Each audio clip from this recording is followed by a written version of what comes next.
Seja muito bem-vindo. Nós estamos estudando a carta de Paulo aos Romanos. É uma alegria ter você conosco para mais um programa Encontro com a Palavra.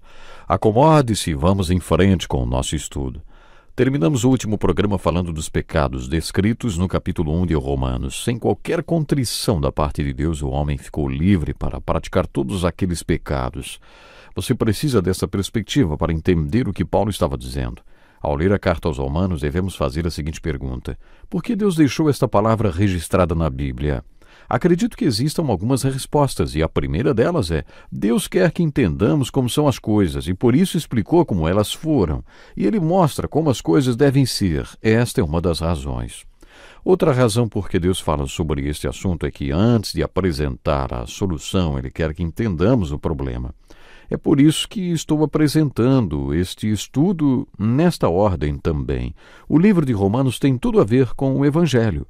Só na saudação introdutória da carta, Paulo se referiu ao Evangelho de Deus, o Evangelho do seu Filho, 5 vezes. Ele escreveu: não me envergonhe do Evangelho, porque é o poder de Deus para a salvação de todo aquele que crê, porque no Evangelho é revelada a justiça de Deus. Como você vê, Paulo estava se preparando para apresentar sua obra-prima teológica a respeito do Evangelho. A palavra Evangelho pode ser traduzida por boas novas. O Evangelho é boa nova ou uma boa notícia.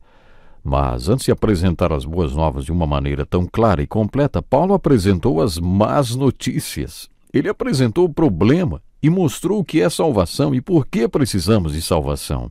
Afinal, fomos salvos do quê? Meu amigo, Paulo estava tentando dizer que você tem um problema.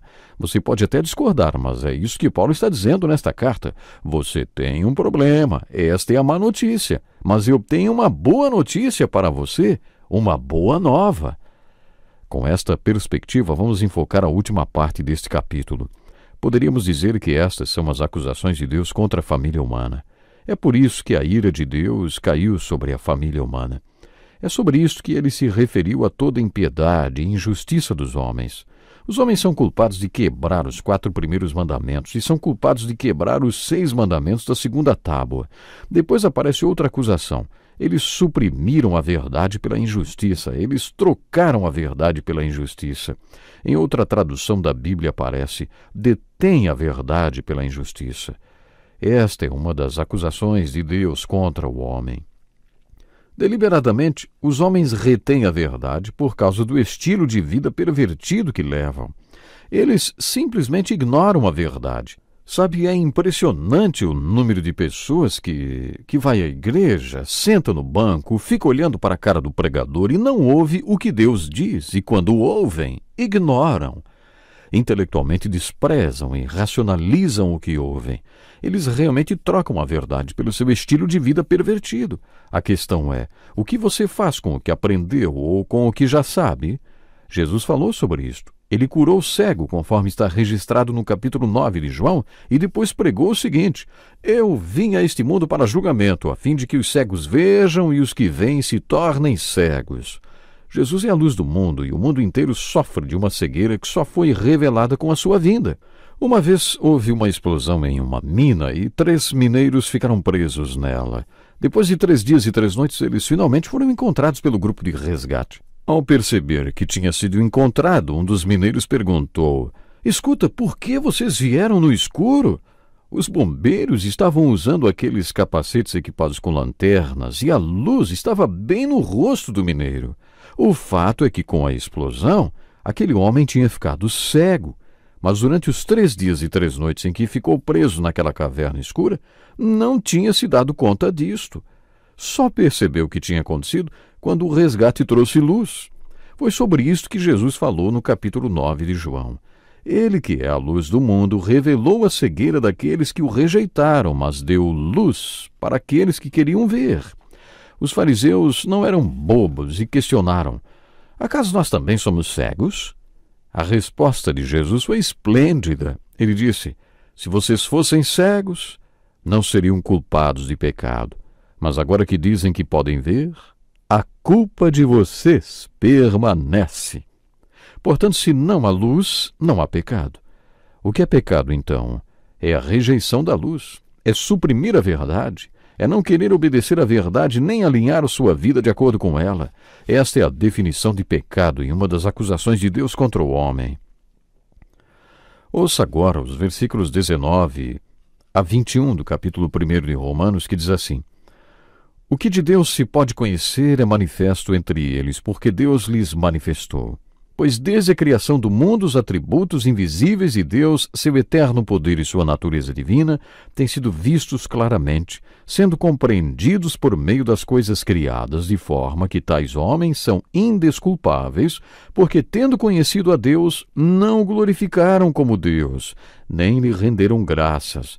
Mas os seus pensamentos tornaram-se fúteis e o coração insensato deles obscureceu-se. A criação traz revelação sobre o seu Criador. Paulo estava falando sobre toda a criação, o universo. Ele disse que podemos conhecer Deus através da criação. Ele não falou sobre conhecer e ser salvo. Ele apenas falou sobre saber que existe um Deus. Todo ser humano possui a chamada consciência, aquela voz interior que indica o que é certo e o que é errado.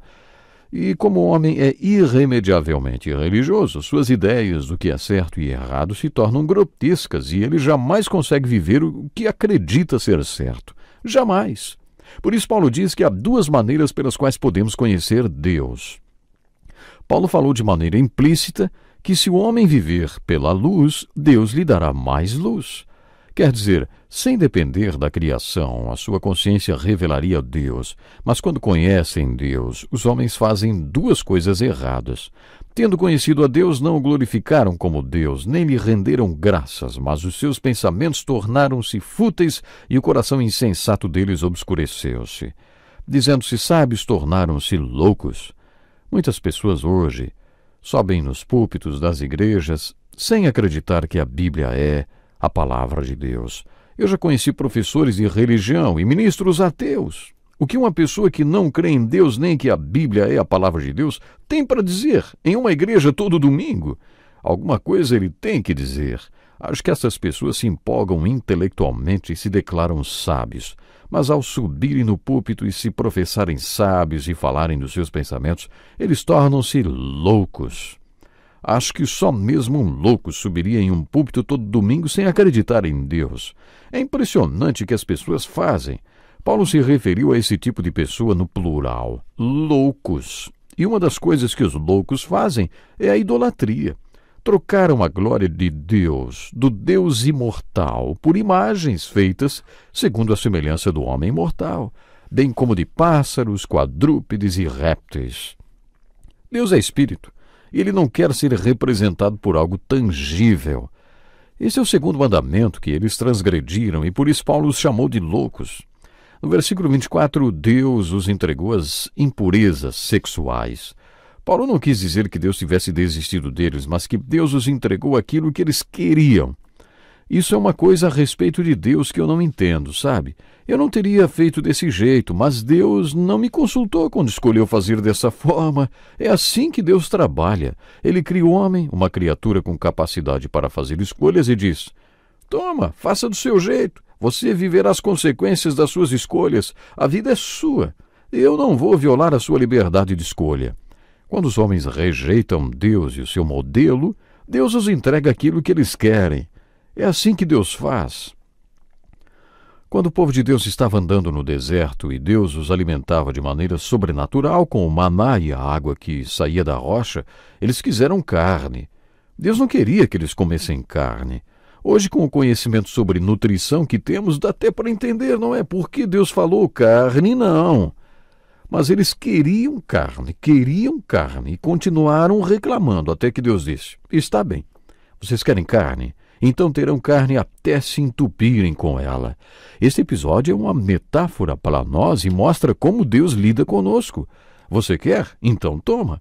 Você vai ter tanto até que talvez não queira mais. Talvez essa seja a estratégia de Deus. É isso que quer dizer a expressão Deus os entregou. No versículo 24, encontramos uma das 25 coisas resultantes desta entrega de Deus. Diz assim: Deus os entregou à impureza sexual, segundo os desejos pecaminosos do seu coração. Esta palavra impureza quer dizer lascívia, luxúria e pecado. Esta impureza se refere às más notícias e significa libertinagem moral. Deus entrega estas pessoas a isto, se isto for o que elas querem. Veja bem, este texto não se refere apenas ao que Deus fez, mas ao que Deus ainda faz. É isto que você quer? Olha, hein, você vai ter, mesmo que depois coma do banquete de consequências. Daí chegamos no seguinte ponto. Eles trocaram a verdade de Deus pela mentira e adoraram e serviram a criatura no lugar do Criador. Por isso Deus os entregou. Esta é a segunda vez que Paulo diz isso.